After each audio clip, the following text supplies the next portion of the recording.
नमस्कार, आप देख रहे हैं ईस्टर्न स्काई मीडिया समाचार बुलेटिन के साथ मैं जितेंद्र ज्योति। 30 हजारी कोर्ट में पूर्वोत्तर राज्य के वकीलों के साथ मारपीट की सुनवाई बुधवार को हाईकोर्ट में हुई। हाईकोर्ट ने फैसले को सुरक्षित रखा। अगली सुनवाई 26 जुलाई को होगी।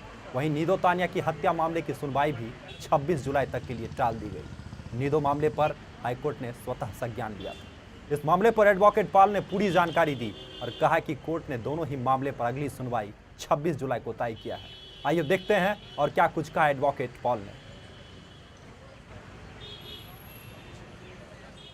आज वो कंटेम्प्ट पिटीशन जो कल फाइल हुई थी आज आई थी कोर्ट के पास। So what the court date is that today in the matter the court has fixed a date for hearing because the standing counsel of the criminal side has also clearly in his NOC stated that a clear case of criminal contempt is made out. So the matter along with the Nido Tania matter has been tagged. The contempt matter has been tagged with the Nido Tania matter and the same is listed for the coming Wednesday, which is the 26th of July. Arunachal Pradesh के ईटानगर के कांग्रेस भवन में एक औपचारिक समारोह में मुख्यमंत्री नाबाम तुकी ने किया अरुणाचल प्रदेश कांग्रेस कमेटी के नए अध्यक्ष पादी रिचो का स्वागत। जीरो से पूर्व विधायक पादी रिचो अरुणाचल प्रदेश कांग्रेस कमेटी के नए अध्यक्ष बनने के बाद अरुणाचल पहुंचे। ईटानगर के कांग्रेस भवन में पार्टी के सदस्यों ने उनका स्वागत किया। इससे पहले पादी रिचो अखिल भारतीय कांग्रेस कमेटी के सदस्य, प्रदेश कांग्रेस कमेटी के उपाध्यक्ष और पहले भारतीय युवा कांग्रेस की राष्ट्रीय कार्यकारिणी के सदस्य रह चुके हैं। मीडिया से बात करते हुए पादी रिचो ने कांग्रेस आला कमान सोनिया गांधी को धन्यवाद दिया और यूपीए सरकार द्वारा शुरू किए गए सभी फ्लैगशिप कार्यक्रमों को पूरा करने का आश्वासन भी दिया। साथ ही मुख्यमंत्री नाबम तुकी ने पादी रिचो को बधाई देते हुए उन पर विश्वास जताया। अरुणाचल प्रदेश में शिक्षा के अधिकार अधिनियम का हो रहा है खुला उल्लंघन। सरकार के तमाम दावे अब खोखले साबित हो रहे हैं। प्रदेश में शिक्षा के अधिकार अधिनियम पर पिछले कई महीनों से बहस होती रही है। स्कूल प्रशासन के द्वारा ये कहा जाता रहा है कि बच्चों के भविष्य से खिलवाड़ नहीं होगा, लेकिन ये आरोप आज भी स्कूलों पर लग रहे हैं कि बच्चों से पढ़ाई की फीस की उगाही की जा रही है। ये आरोप सच भी है। पिछले दिनों मुख्यमंत्री ने कहा था कि जिन बच्चों से फीस ली गई है उसे वापस दिया जाएगा और स्कूल पर कार्रवाई की जाएगी, लेकिन हकीकत ये है कि ना ही मुख्यमंत्री के आदेश का पालन किया गया और ना ही स्कूल प्रशासन ने बच्चों से फीस लेना छोड़ा है। ये सच्चाई स्कूली बच्चों के दिए गए बयान से साबित हो रही है। बहरहाल प्रदेश सरकार को जमीनी आधार पर शिक्षा के अधिकार अधिनियम को लागू करवाने के लिए गंभीर प्रयास और कागजी आदेश को अमली जामा पहनाने की अतिशीघ्र जरूरत है, वरना शिक्षा के क्षेत्र में पिछड़ रहा अरुणाचल प्रदेश और भी पिछड़ता चला जाएगा। इसमें दो राय नहीं है। RTE right to education act, इसका हमने चर्चा हुआ था और ये हम बंद कर दिया है। कोई स्कूल में अनजाने में वो कर दिया है डेवलपमेंट पेज हिसाब से अपना स्कूल को डेवलप करने के लिए कुछ वो लोग कोई स्कूल में ये हुआ है बोला, रिपोर्ट मिला, तुरंत ही हम लोगों ने उसको बंद कर दिया। ये उन्हें नहीं देखा। Will implement 100%। गवर्नमेंट की स्ट्रॉन्ग दावा RTE एक्ट को हम यहाँ पे हम देखते हैं कि कितना सही ठहरा रहा है। अब हमें ये बताओ कि आपसे स्कूल फीस ली गई है यहाँ पे 600 रुपीज़। आप कितना क्लास में पढ़ते हैं? हम क्लास 8 में पढ़ता है। तो आपको मालूम है कि RTE का मुताबिक ना वो फीस को रिफंड करने के लिए गवर्नमेंट बोला है। आप लोग को रिफंड किया अभी तक वो फीस को? नहीं किया है।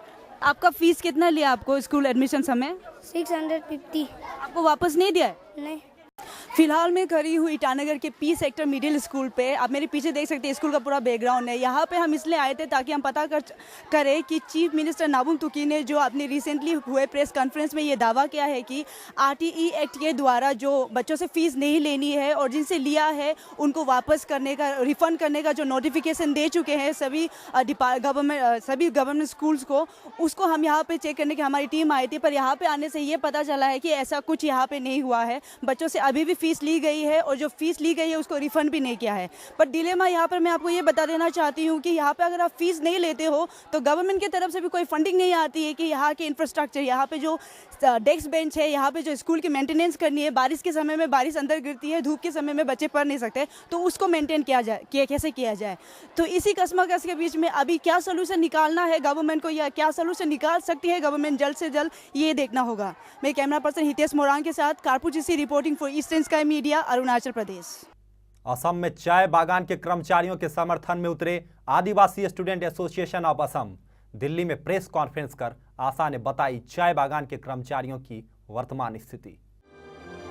करीब 40 लाख से भी ज्यादा आदिवासी कार्यकर्ता असम के चाय बागानों के पोषण और रखरखाव के लिए काम करते हैं और उन्हें एक दिन की दिहाड़ी सिर्फ 94 रुपए दी जाती है, जो कि न्यूनतम दैनिक मजदूरी से भी कम है, क्योंकि मिनिमम वेज एक्ट के तहत मिनिमम दिहाड़ी 169 रुपए है। और इसी बात को लेकर all Adivasi students association of Assam ने आवाज उठाई है। आशा ये मांग कर रहा है कि 330 रुपए तक मजदूरी में वृद्धि की जाए। ये बेहद ही आश्चर्य वाली बात है कि असम में चाय बागान के कर्मचारियों को देश में सबसे कम भुगतान किया जाता है। आशा ने दिल्ली में एक प्रेस कॉन्फ्रेंस कर असम चाय बागान के कर्मचारियों के लिए आवाज उठाई है। We have been demanding that tea workers' daily wage should be 330 rupees. For long years, the tea garden workers have been neglected, and a lot of injustice have been done because they have been given a very low wage. No country industry has this low wage than this tea garden industry.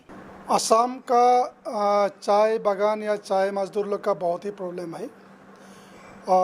उन problem में से जो उन लोग का veg का जो problem है, ये वेज का प्रॉब्लम बहुत ही बड़ा प्रॉब्लम है। और मैंने देखा कि असम हो या वेस्ट बंगाल हो या केरला हो, जहाँ जहाँ चाय बागान है, ये चाय बागान का जो वेज होता है, जो उन लोग का हजरा होता है डेली, वो जो वेज का ऊपर में बहुत ही डिफरेंस होता है। माने गार्डन टू गार्डन हम लोग डिफरेंस हम लोग को दिखाई देता है। तो हम लोग का मेरा मांग है राज्यसभा का एमपी हिसाब से कि नेशनल मिनिमम वेज एक होना चाहिए। माने ऑल ओवर इंडिया में जहाँ जहाँ चाय बागान है, कम से कम एक minimum wage, national minimum wage एक होना चाहिए। और केंद्रीय सरकार, भारत सरकार एक नेशनल मिनिमम वेज एक बनाना चाहिए, ताकि चाय मजदूर लोग को एक जस्टिफाइड एक लोग को वेज मिले। अरुणाचल प्रदेश के नाहरलगन की मार्केट में बारिश के चलते सड़क की हालत हुई खराब। ड्रेनेज सिस्टम को भी है मरम्मत की जरूरत। मानसून के आगमन के साथ ही ईटानगर की सड़कें और ड्रेनेज सिस्टम प्रशासन का असली रूप दिखाने लगते हैं। नाहरलगन की मेन मार्केट में बारिश के चलते सड़क की हालत खराब हो रही है, साथ ही ड्रेनेज सिस्टम को भी मरम्मत की ज़रूरत है। नाहरलगन मार्केट के एक शॉपकीपर का कहना है कि पिछले 1 महीने से सड़क की हालत खराब है और ड्रेनेज सिस्टम भी जवाब दे चुका है, लेकिन अभी तक कोई भी संबंधित विभाग से इसे ठीक करने नहीं आया है।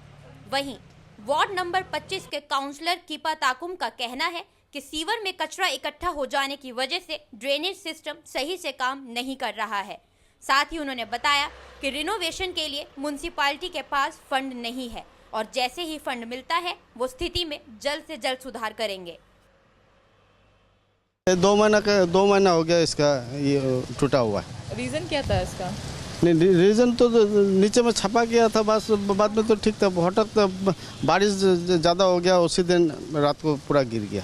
फिलहाल अभी हम जो वार्ड नंबर 25 के काउंसलर कीपा ताकुम सर से बात करेंगे, जो यहाँ पे नाहरलगन एरिया में जितने भी जो ड्रेन है और फुटपाथ है उसका कोलैप्स होने का रीज़न क्या है और सर ने क्या इनिशिएटिव लिया है। जिससे सर हमने देखा कि जो मेन मार्केट है नाहरलगन का, उसका फुटपाथ एरिया और ड्रेन एरिया जो बहुत ही बुरी तरीके से कोलैप्स हो गया है, तो रीज़न क्या था उसका?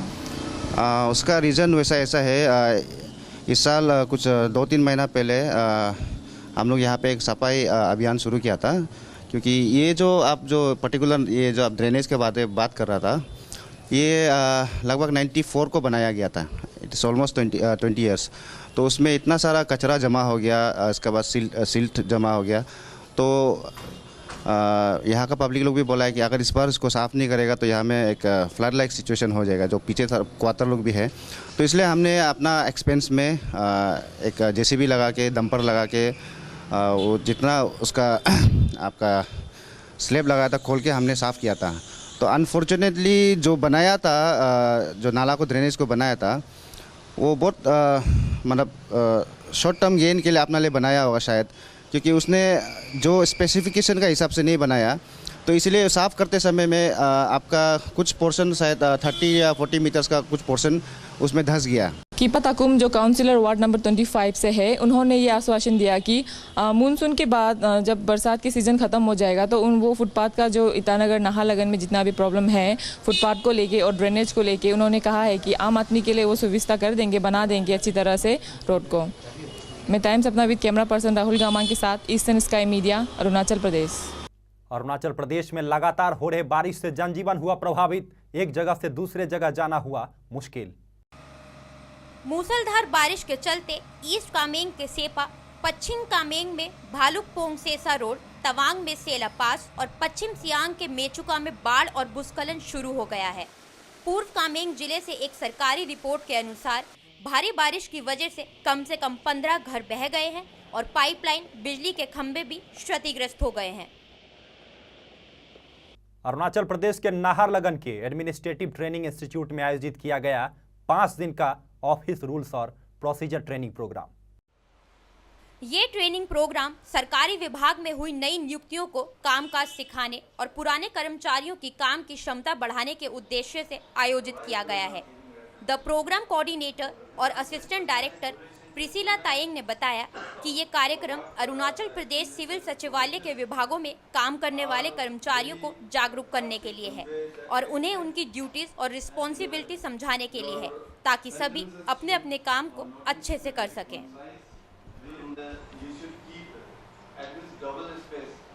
Then another important about the drafting is that the addressee, the name and the address designation. This is in fact one of the regular programs which we conduct under the sponsorship of the Department of Personnel and Training, Government of India, and it is basically on office rules and procedures, basically to create awareness among the ministerial level staff, those who work in the various departments in the Arunachal Pradesh Civil Secretariat and other heads of departments, to make them aware on the various laid down rules and procedures, so that they are able to practice them, put them in practice in a more efficient way. And apart from this, we are also trying to sensitize the new inducted staff. Okay. So basically in this particular training we have a mixture of both participants. BRICS विकास bank की स्थापना का रास्ता साफ हुआ, Shanghai में होगा मुख्यालय और भारत से होगा इसका पहला अध्यक्ष। लंबे समय से ब्रिक्स देशों के एक विकास बैंक की स्थापना की मांग उठती रही है। इस सिलसिले में एक बड़ी पहल करते इन देशों ने इसकी स्थापना पर सहमति बना ली है, जिसके तहत भारत सहित ब्रिक्स के 5 प्रमुख विकासशील देशों ने बराबर की हिस्सेदारी के साथ $100 अरब की शुरुआती अधिकृत पूंजी के साथ नए विकास बैंक की स्थापना का फैसला किया है। इस निर्णय को भारत के लिए एक बड़ी कामयाबी माना जा रहा है।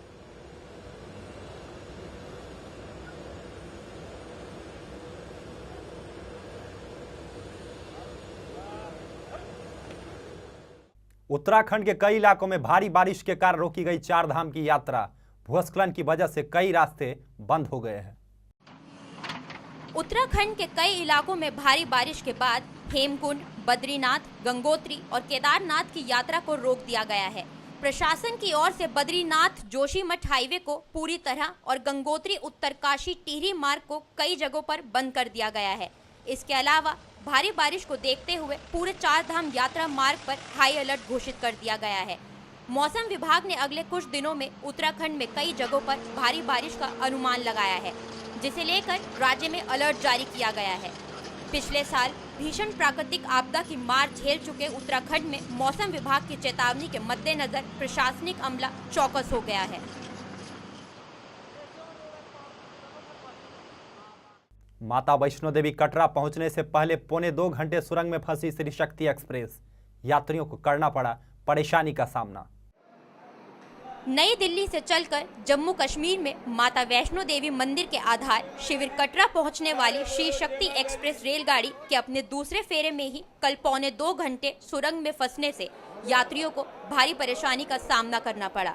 रेलवे बोर्ड के एक वरिष्ठ अधिकारी ने बताया कि कटरा से 5 किलोमीटर पहले इस मार्ग की सबसे बड़ी सुरंग T3 में भारी बारिश के कारण ट्रैक पर पानी भर गया और चिकनी मिट्टी जमा हो गई, जिससे कल सुबह करीब 5 बजे जब गाड़ी वहां से गुजरी तो इंजन का पहिया फिसलने लगा था, जिसके चलते गाड़ी को रोकना पड़ा था।